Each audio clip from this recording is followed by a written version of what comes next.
Para siempre tuya, Ana, de Kate Wilhelm. Ana entró en su vida una tarde de primavera, sin que la invitaran. Ese día, Gordon abrió la puerta de su oficina para recibir a un cliente y encontró a un segundo hombre en el pasillo. El segundo hombre le traería a Ana, aunque Gordon aún no lo sabía. En ese momento, solo dijo, ¿sí? ¿Gordon Seals? No tengo cita. ¿Puedo esperar? Me temo que no tengo sala de espera. Aquí estaré bien. Era cincuentón y próspero. Esto se manifestaba en su traje color carbón, su discreta corbata de seda gris azulada, su pechera de seda. Gordon supuso que toda la camisa era de seda. También supuso que la piedra que lucía en el dedo era una esmeralda genuina de por lo menos 3 quilates. Un toque de ostentación. De acuerdo, dijo Gordon, haciendo pasar a su cliente. Atravesaron un vestíbulo y entraron en el estudio. La oficina estaba separada del resto de la habitación por 3 biombos de papel de arroz con bella caligrafía china. Allí tenía su escritorio, 2 sillas para las visitas, su silla y una biblioteca testada, con libros amontonados en el suelo delante de la misma. La consulta les llevó solo media hora. Cuando el cliente se fue, el pasillo estaba vacío. Gordon se encogió de hombros y regresó a la oficina. Cogió el teléfono del escritorio, marcó el número de su ex esposa, lo dejó sonar varias veces, colgó. Se reclinó en la silla y se frotó los ojos. El sol de la tarde trazaba franjas de azul al atravesar la persiana. Pensó que debía irse por un tiempo, cerrar y alejarse de todo hasta que empezara a recibir advertencias del banco. 3 semanas, se dijo, eso bastaría. Gordon Seals tenía 35 años y era perito en grafología. Podía haber sido rico, como su exesposa le había recordado a menudo.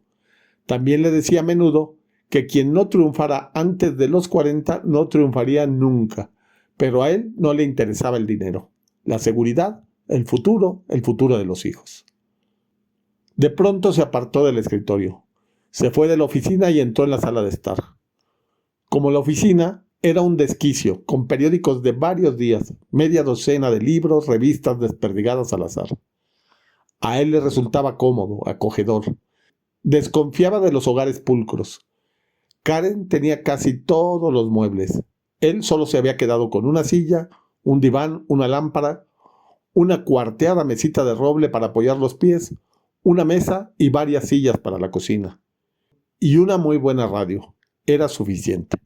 Había unos bonitos paisajes japoneses en las paredes. Sonó el timbre. Cuando abrió la puerta, se encontró con ese próspero e inesperado cliente. Traía un maletín de ante. «Hola», dijo Gordon. «Pensé que se había marchado. Me fui y regresé». Gordon le hizo pasar y le condujo hasta la oficina. Le indicó una silla y se sentó detrás del escritorio. La luz del sol se había ido, eclipsada por el edificio que había enfrente, sobre la calle Ámsterdam. «Me disculpo por no concertar una cita», dijo su visitante.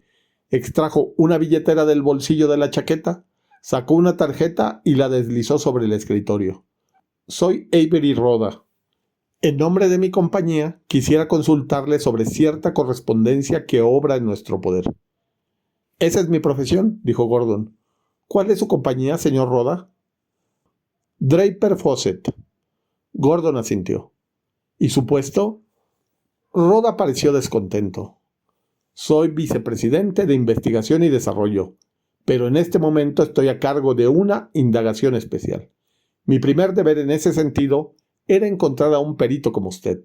Tiene usted muy buenas recomendaciones, señor Seals».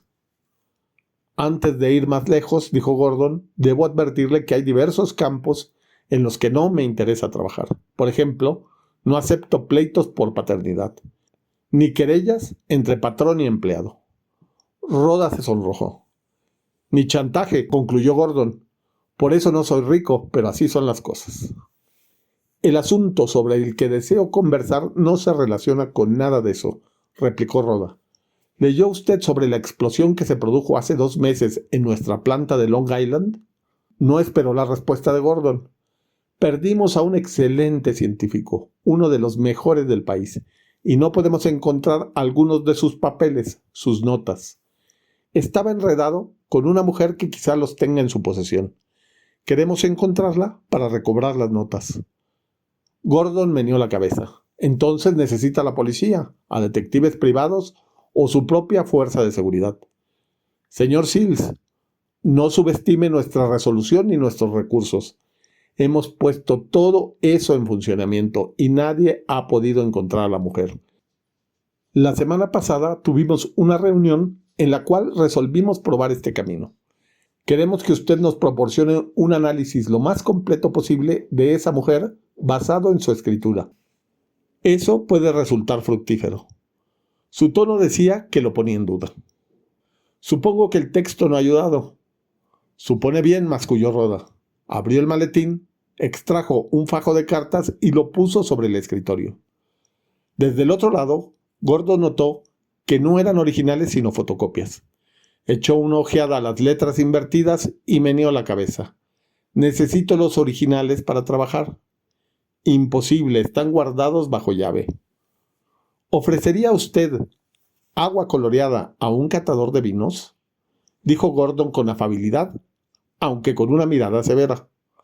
Tendió la mano y dio vuelta a la carta de arriba para estudiar la firma. Ana, bellamente escrita. Aún en esa tosca copia negra, era delicada, tan diestra como los ejemplos de caligrafía china que tenía en los biombos. Notó que Rhoda lo observaba intensamente. A partir de esto, puedo decirle algunas cosas, pero necesito los originales. Permítame mostrarle mi sistema de seguridad. Lo condujo hasta el otro lado de la habitación. Allí tenía una larga mesa de trabajo, una enorme mesa de noche, una cámara, un amplificador, archivos. En un segundo escritorio había un ordenador y una impresora. Todo estaba meticulosamente ordenado y limpio.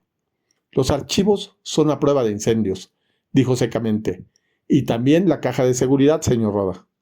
Si usted me ha investigado, sabrá que he manipulado algunos documentos invalorables y los he guardado aquí mismo. Deje las copias.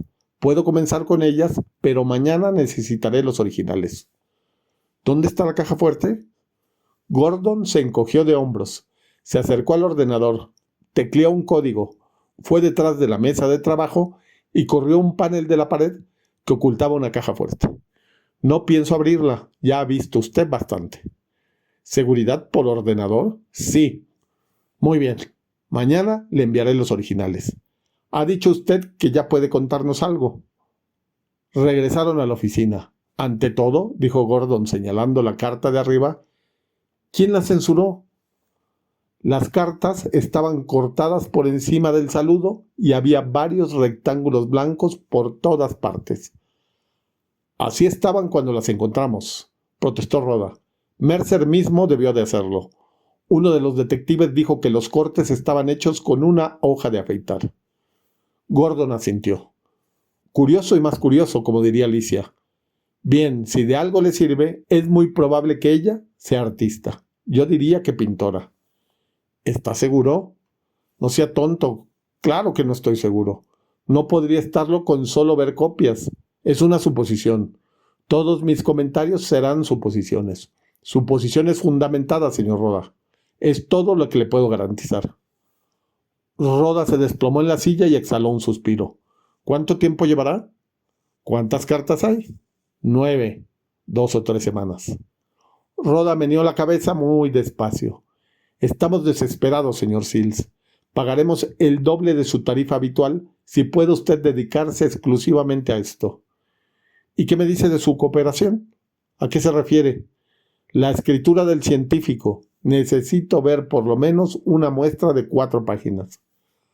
Rhoda quedó desconcertado. Será más fácil conocerla a ella si conozco a la otra persona. Muy bien, dijo Rhoda. ¿Qué edad tenía él? 30. Bien, ¿puede decirme algo más? Rhoda se sumió en sus pensamientos, entornando los ojos con una quietud que sugería concentración. Con visible sobresalto, alzó los ojos, asintió. Lo que usted ha dicho sobre ella ya puede ser importante. Ella menciona un espectáculo en una de sus cartas. Supusimos que era bailarina o algo por el estilo. Pondré a alguien a cargo de inmediato, un artista. Eso podría ser correcto. Señor Roda, ¿puede decirme algo más? ¿Cuán importantes son esos papeles? ¿Se pueden vender? ¿Alguien ajeno a su compañía tendría alguna idea sobre su valor? Son muy valiosos, dijo Roda con un tono tan neutro que Gordon aguzó los oídos. Si no los recobramos en un tiempo relativamente corto, tendremos que llamar al FBI. La seguridad nacional puede estar en juego. Obviamente, preferimos manejarlo nosotros. Y añadió con el mismo tono neutro, los rusos pagarían millones por ellos, estoy seguro. Y nosotros pagaremos lo que sea necesario. Ella los tiene. Lo dice en una de las cartas. Tenemos que encontrar a esa mujer. Por un momento, Gordon pensó en no aceptar el trabajo. Problemas, pensó. Verdaderos problemas. Miró de nuevo la carta de arriba, la firma, Ana, y dijo, bien, aquí tengo el contrato, que uso habitualmente. Cuando se fue Roda, estudió esa carta durante varios minutos sin leerla, examinándola de nuevo de arriba a abajo. Hola, Ana, dijo en voz baja. Luego, juntó todas las cartas, las guardó en un archivo y las puso en la caja fuerte. No tenía intención de empezar sin tener los originales. Pero Roda se sentiría mejor si creía que ya estaba trabajando. Roda le envió los originales y unas muestras de la escritura de Mercer antes del mediodía del día siguiente, y Gordon lo estudió todo durante 3 horas. Puso las cartas de Ana en la mesa de trabajo, bajo la lámpara curva, y las miró de uno y otro lados, aún sin leerlas, tomando notas. Como había sospechado, la escritura de Ana era diestra, delicada, con bellos matices. Usaba una pluma verdadera con tinta verdadera, no una estilográfica ni un bolígrafo. Cada trazo era visualmente satisfactorio, artístico en sí mismo. Una carta tenía 3 páginas, 4 tenían 2 páginas, y las demás eran de 1 página. Ninguna tenía fecha, domicilio ni nombre completo. Maldijo a la persona que las había mutilado. Las volvió una y otra vez para examinar el dorso, y anotó: presión entre ligera y mediana. Sus otras notas fueron igualmente breves. Fluida, rápida, no convencional. Proporciones 1:5. Eso era europeo. Y él no creía que Ana lo fuera, pero lo sometería a un examen atento. Cada nota era simplemente una indicación, una impresión inicial. Silbaba mientras trabajaba y se sobresaltó cuando sonó el teléfono. Era Karen, que al fin contestaba sus muchas llamadas. Los niños llegarían a las 6 y debía devolverlos el domingo a las 7 de la tarde. La voz de Karen era fría, como si diera órdenes referentes al lavado de la ropa. Él dijo que sí y colgó, sorprendiéndose de su moderada reacción. Antes sentía retortijones cada vez que hablaban. Le preguntaba cómo estaba ella, si estaba trabajando, si la casa estaba bien. Ella tenía la casa de Long Island, y él lo había aceptado, pues de todos modos pasaba cada vez más tiempo en la ciudad en los últimos años. Pero aún así, la habían comprado juntos, él había hecho reparaciones, había instalado tabiques, los había derribado, había arreglado las tuberías. Una noche, llevó a los 2 niños a un restaurante griego. Buster, de 8 años, dijo que era repugnante. Dana, de 10, le acusó de ser un crío, y Gordon evitó la riña diciendo que había comprado un nuevo juego de Monopolio. Dana dijo que a Buster le gustaba ganar. Dana se parecía mucho a su madre, pero Buster era su verdadero heredero genético. A Karen también le gustaba ganar. Fueron a los claustros e imaginaron escenas medievales. Jugaron de nuevo al Monopolio y el domingo él los llevó a un espectáculo de títeres en el Metropolitan y luego a casa. Estaba agotado. Cuando regresó, miró en torno, profundamente deprimido. Había platos sucios en el fregadero, en la mesa, en la sala de estar. Buster había dormido en el diván y encima de este había sábanas y mantas. Karen decía que ya eran demasiado grandes para seguir compartiendo la habitación. El dormitorio de Dana también era un desastre. Había dejado las pijamas y las pantuflas. Gordon recogió la ropa de cama de la sala de estar, la arrojó sobre la cama del dormitorio de Dana y cerró la puerta. Llenó el lavaplatos, lo puso en marcha, fue al estudio y abrió la caja fuerte. «Hola, Ana», dijo en voz baja y se relajó un poco. El dolor que sentía detrás de los ojos se esfumó. Olvidó los embotellamientos de tráfico que había encontrado a su regreso de Long Island. Olvidó las incesantes riñas entre sus hijos. Llevó las cartas a la sala de estar y se sentó a leerlas por primera vez. Cartas de amor, cartas apasionadas, a veces humorísticas, perceptivas e inteligentes. Sin fechas, era difícil ponerlas en orden cronológico, pero la historia surgió. Ella había conocido a Mercer en la ciudad, habían caminado, habían charlado y él se había ido. Él había regresado y en esa ocasión habían estado juntos durante un fin de semana y se habían hecho amantes. Ella le enviaba cartas a un apartado de correos. Él no le escribía, aunque le encomendaba papeles plagados de garabatos incomprensibles. Ella estaba casada con alguien cuyo nombre había sido cortado cada vez que aparecía. Al parecer, Mercer lo conocía y lo visitaba. Incluso eran amigos y habían tenido largas y serias charlas en las que ella no había participado. Ana tenía miedo. Mercer estaba trabajando en algo muy peligroso y nadie le contaba qué era, aunque su esposo lo sabía. Ella llamaba a Mercer su hombre misterioso y especulaba acerca de su vida secreta, su familia, su esposa loca o su padre despótico o sus ataques de licantropía. Gordon sonrió. Ana no era quejumbrosa, pero estaba desesperadamente enamorada de Mercer y ni siquiera sabía dónde vivía, dónde trabajaba, qué peligro le amenazaba. No sabía nada sobre él excepto que se sentía viva y feliz cuando estaban juntos. Eso era suficiente. Su esposo comprendía y solo deseaba su felicidad, y eso la destruía porque sabía que lo lastimaba, pero no podía hacer nada. Gordon frunció los labios y releyó la carta. «Querido, no puedo soportarlo. Realmente no aguanto más. Sueño contigo. Te veo en cada extraño con el que me cruzo en la calle. Oigo tu voz cada vez que atiendo el teléfono. Se me humedecen las palmas de las manos y siento un cosquilleo en todo el cuerpo creyendo oír tus pasos. Eres mi sueño.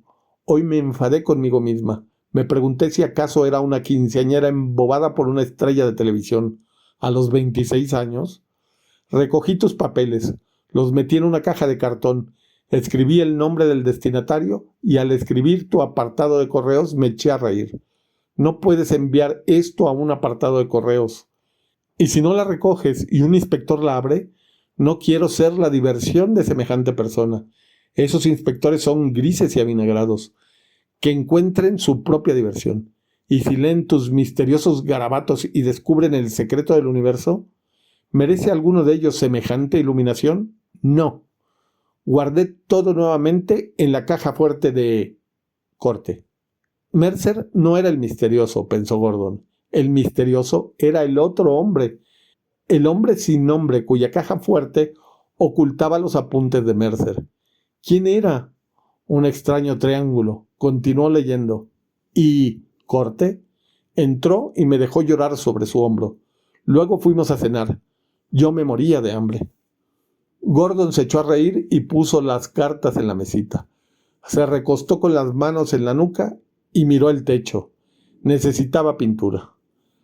Trabajó 2 semanas en las cartas y en las pocas páginas de Mercer. Lo fotografió todo. Realizó ampliaciones, buscó indicios de debilidad o enfermedades. Tecleó las cartas en su ordenador y los examinó con el programa que había creado, buscando usos, combinaciones foráneas o regionales, cualquier cosa insólita o reveladora. Decidió que Mercer había nacido en un tubo de ensayo y nunca había dejado la escuela ni el laboratorio hasta conocer a Ana. Ella era de Medio Oeste, de una ciudad pequeña en la zona de los Grandes Lagos. El nombre que siempre aparecía recortado tenía 6 letras. Ella había ido a una inauguración y el nombre del artista también estaba cortado. Tenía 9 letras. Aún sin el testimonio de Ana, cerca del artista, era evidente que su obra le había atraído. Se notaba en la escritura. Midió los espacios entre las palabras, el tamaño de cada letra, el ángulo de inclinación, todas las proporciones. Cada movimiento era grácil y rítmico. Sus conexiones eran guirnaldas, abiertas y confiadas. Esto significaba que ella era sincera. Los fines enlaces que hilaban las palabras indicaban la rapidez al escribir, la intuición en la que ella confiaba. Al continuar el trabajo, Gordon hizo notas más completas, sacando cada vez más conclusiones. El retrato de Ana cobraba vida. Prestó menos atención a la escritura de Mercer después de realizar una evaluación inicial. Científico, tecnólogo, preciso, anguloso, un genio inhibido, excesivamente furtivo, un solitario. Era una clase conocida. Cuando Rhoda regresó, Gordon se sentía capaz de contarle más sobre esas dos personas de lo que sabían sus propias madres. Pero no podía decirle qué aspecto tenían, ni dónde estaba Ana, ni dónde estaban los papeles que ella había guardado en la caja fuerte del esposo. Rhoda hojeó el informe sobre Ana. Afuera llovía cántaros, el aire estaba denso y pegajoso. ¿Eso es todo?, preguntó Rhoda al terminar. Así es. Investigamos cada exhibición artística del estado, dijo Rhoda frunciendo el ceño. No pudimos encontrarla. Y tenemos prueba de que Mercer no puede pasar tanto tiempo con ella como ella asegura en las cartas. Nos han engañado. A usted le han engañado. Usted dice que ella es franca, ética, y nosotros decimos que es un agente o algo peor. Ella lo sedujo y obtuvo esos papeles, y esas cartas son un fraude, todas y cada una de ellas. Gordon meneó la cabeza. No hay una sola mentira en esas cartas. Entonces, ¿por qué ella no apareció cuando él murió? Al hecho se le dio bastante publicidad.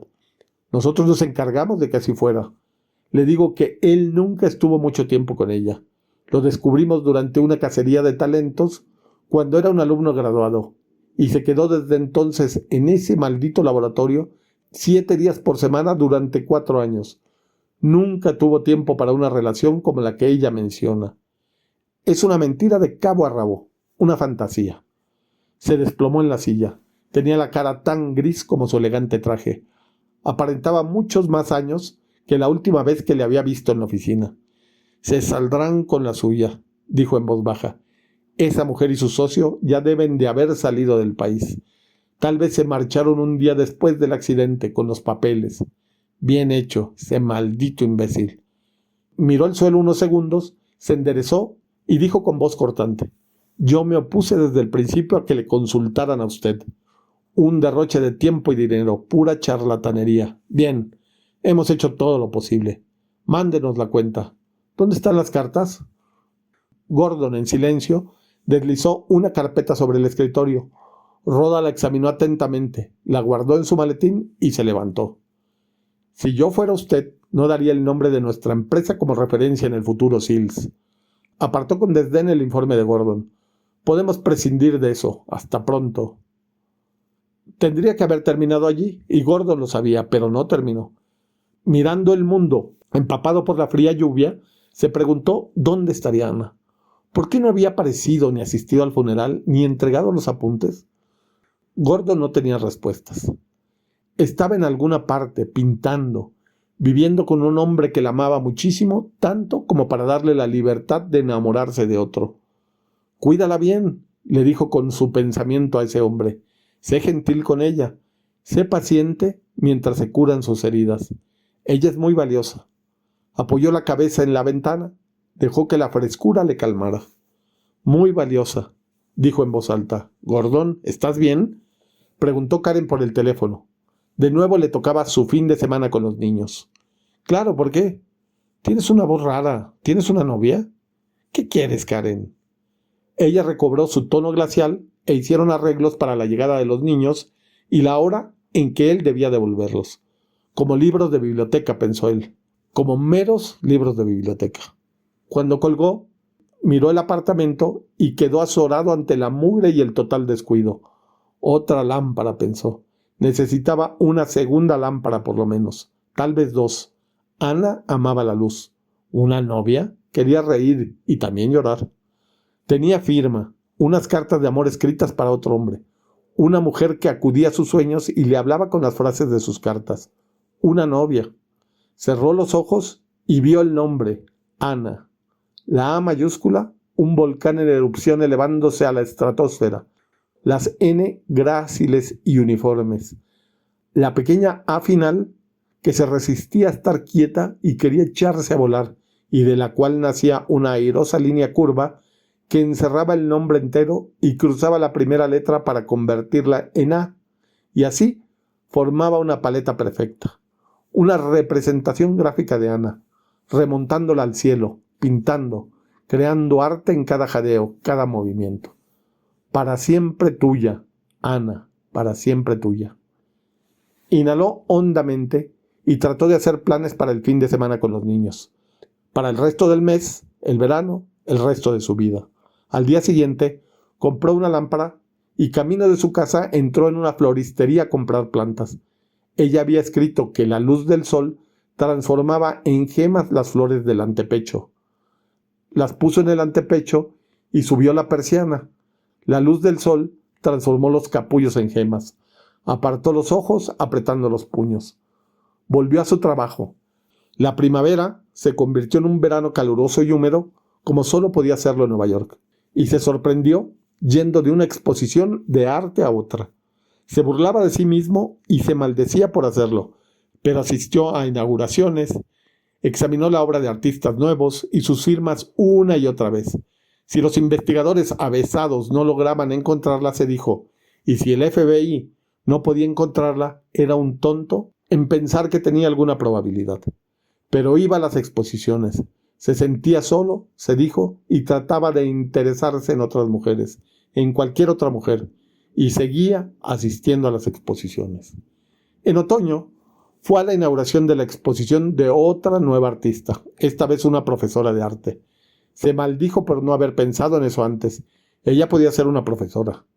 Hizo una lista de las escuelas y recorrió la lista, perfeccionando una historia mientras visitaba a la gente. Estaba juntando firmas de artistas para un artículo que pensaba escribir. Era una historia aceptable, no le sirvió de nada. Tal vez ella fuera fea. ¿Qué clase de mujer se habría enamorado de Mercer? Un individuo inhibido, reprimido, carente de gracia, brillante, excéntrico y lleno de asombro. Él sabía que ella había intuido esa capacidad de asombro. Le había traído ese rasgo de Mercer y había atravesado sus muchas defensas y había encontrado un hombre niño que era realmente atractivo. Y él la había adorado. Eso era evidente en las cartas de Ana. Había sido mutuo. ¿Por qué él había mentido? ¿Por qué no le había dicho quién era? ¿Qué estaba haciendo? El otro hombre de Ana no había sido un obstáculo. Eso también estaba claro. Los dos hombres se profesaban simpatía y ambos la amaban. Gordon reflexionaba sobre ella, sobre Mercer, sobre el otro hombre y asistía a inauguraciones. Se convertía en una figura reconocida en los diversos estudios y escuelas donde juntaba firmas. Era una obsesión morbosa, se dijo. Quizás un síntoma neurótico o algo peor. Era descabellado enamorarse de una firma, de las cartas dirigidas a otro hombre. Y podía estar equivocado. Quizás Rhoda tuviera razón. Las dudas siempre duraban poco. Habían llegado las frías lluvias de octubre. Karen se comprometió con un hombre rico. Las visitas de los niños se habían vuelto más llevaderas porque ya no trataba de divertirlos a cada instante. Había cedido y había comprado un televisor y juegos de video para ellos. Pasó por la Academia de Artes para encontrarse con Rick Henderson, que se había hecho amigo suyo en los últimos meses. Rick enseñaba acuarela. Gordon estaba en la oficina esperando a que él terminara una sesión de crítica de una clase cuando vio la A mayúscula de Ana. Sintió un escozor en los brazos y le sudaron las manos. Se le cerró el estómago cuando miró un sobre que había sobre el escritorio de Rick. Lo abrió casi dolorosamente para estudiar la escritura. Las A de Academia de Artes eran como volcanes que se erguían hacia la estratosfera, cruzadas con una línea caprichosa y descuidada, como un sombrero ladeado. La A de Ana. No se elevaba dibujando una paleta, pero después de todo, era una mera dirección, no su firma personal. Se sentó en el sillón de Rick y contuvo el aliento. No volvió a tocar el sobre. Cuando llegó Rick, Gordon le señaló el sobre. ¿Quién escribió eso?, preguntó. Tenía la voz ronca, pero Rick no pareció advertirlo. Abrió el sobre, echó un vistazo a una nota, se la entregó. La escritura de Ana, no exactamente igual, pero era de ella. La distribución de las letras sobre la página, el ímpetu, la fluida gracia. Pero no era igual. La A de Ana era diferente. Se sintió desconcertado por las diferencias y supo que era la letra de ella a pesar de todo. Al fin, leyó las palabras. No asistiría a clase en varios días. Tenía fecha de 4 días atrás. Una niña, contestó Rick. Acaba de llegar de Ohio y cree que se le deben permitir ausencias.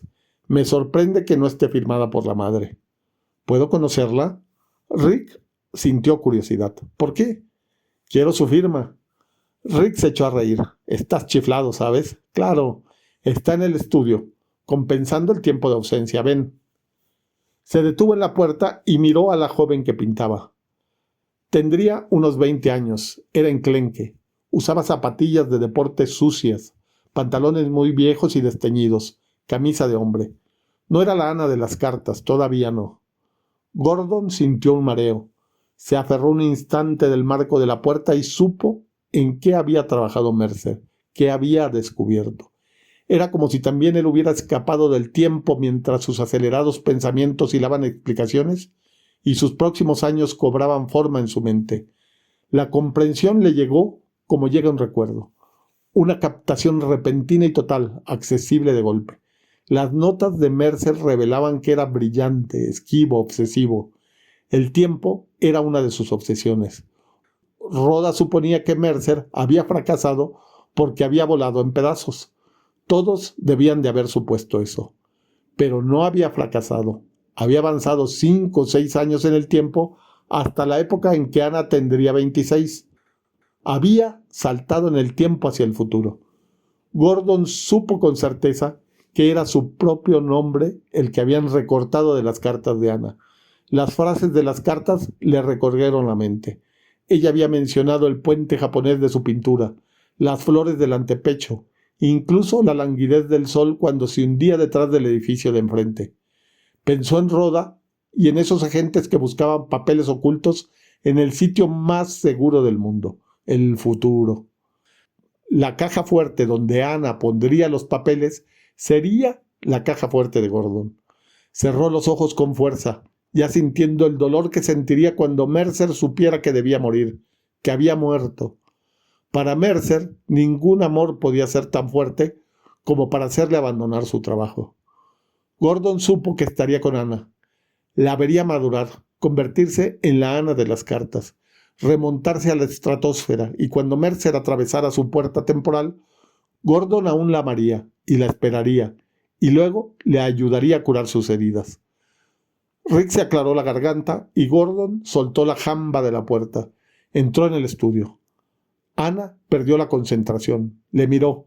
Tenía ojos color azul oscuro. Hola, Ana.